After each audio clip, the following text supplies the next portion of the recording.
យន្តហោះទម្លាក់គ្រាប់បែក B-52H របស់កងទ័ពអាកាសអាមេរិកចំនួន3គ្រឿងបានសំកាំងក្រឡឹងជុំវិញដែនអាកាសរបស់ប្រទេសវេណេស៊ុយអេឡាចាប់តាំងពីថ្ងៃទី15ខែតុលាឆ្នាំ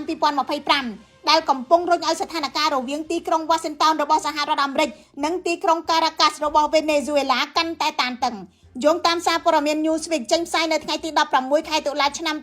2025មានសញ្ញាតាក់ទងចំនួន3ត្រូវបានប្រើប្រាស់ដោយយន្តហោះ B-52 ដែលបានហោះចេញពីមូលដ្ឋានទ័ពអាកាសរបស់អាមេរិកចូលទៅក្នុងដែនអាកាសភាគខាងជើងប្រទេសវេណេស៊ុយអេឡា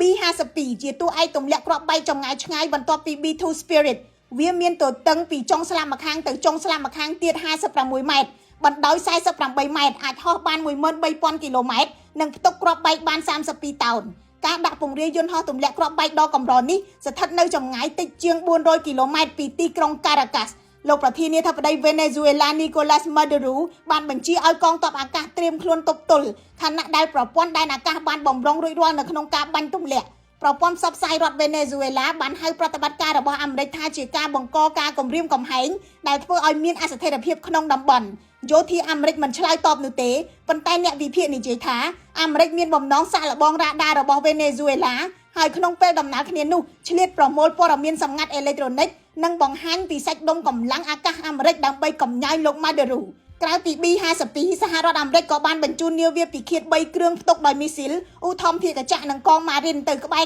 ដែនដីវេណេស៊ុយអេឡាផងដែរដែលអាមេរិកហៅថាជាប្រតិបត្តិការប្រឆាំងគ្រឿងញៀនដែលនាំចូលទៅសហរដ្ឋអាមេរិកខ្ញុំរស់សុធាពី News Today NTTV